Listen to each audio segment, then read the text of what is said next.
আসসালামু আলাইকুম, স্বাগতম সবাইকে। কুকিং হাউজের আজকের আয়োজনে আপনাদের জন্য নিয়ে এসেছি চিকেন কারি। আলু দিয়ে এই চিকেন কারিটা খেতে সবাই ভীষণ পছন্দ করে।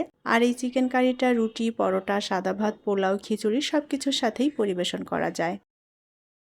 রান্নার জন্য পরিমাণ মতো তেল দিয়ে দেব। এখন এই তেলের মধ্যে দিয়ে দেব আগে থেকে কেটে রাখা আলু কেটে ভালোভাবে ধুয়ে পরিষ্কার করে তারপরে আমি হলুদ লবণ মেখে রেখেছিলাম। এখন এই আলুগুলো আমি হালকা লাল করে ভেজে নেব। আলুগুলো আগে থেকে ভেজে নিলে ফ্লেভারটা ভালো আসবে। আলুগুলো আমি একটু লাল লাল করে ভেজে নিয়েছি। এখন তেল থেকে আলুগুলো তুলে নেব।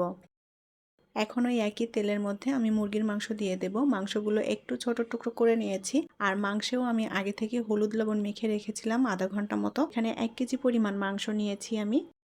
এখন মাংসের মধ্যে দিয়ে দেব মোটা করে কাটা পেঁয়াজ। আমি এখানে 2টা পেঁয়াজ কেটে নিয়েছি।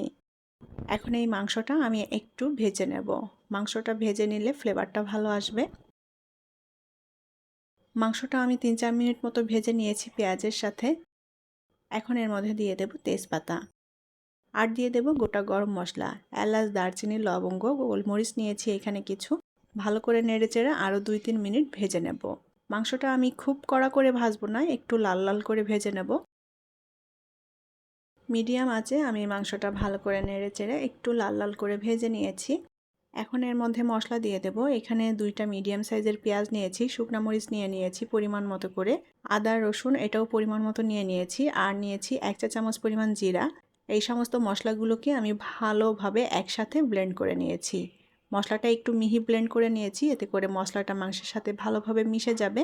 এখন এই মশলাটা ভালো করে নেড়েচেড়ে মাংসের সাথে মিলিয়ে নেব আর 2-3 মিনিট একটু কষিয়ে নেব।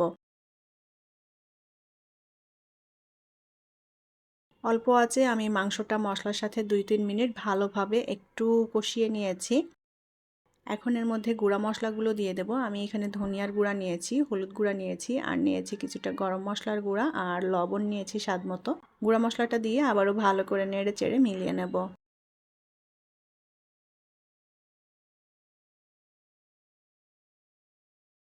আরও 3-4 মিনিট আমি মশলাটা দিয়ে মাংসটা খুব ভালোভাবে কষিয়ে নিয়েছি।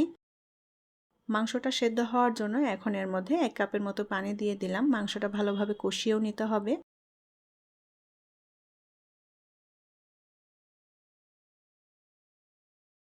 এখন এর মধ্যে দিয়ে দেব আগে থেকে ভেজে রাখা আলু এবং মাংস এখন একসাথে ভালো করে কষিয়ে নেব। মাংসটা ভালো করে কষানো হলে মাংসের টেস্টটাও বাড়বে আর এটা খেতেও ভালো লাগবে। আলু মাংস একসাথে ভালো করে কষিয়ে নিয়েছি।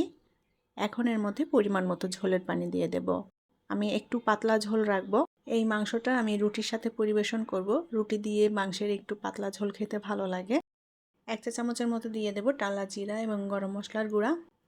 মশলাটা একটু নেড়েচেড়ে মিলিয়ে নিলাম আর মাংসের ঝোলটা সামান্য একটু টানিয়ে নেব। আলু দিয়ে মুরগির মাংসের ঝোল রান্না করা হয়ে গিয়েছে। এখন এটা নামিয়ে পরিবেশন করব।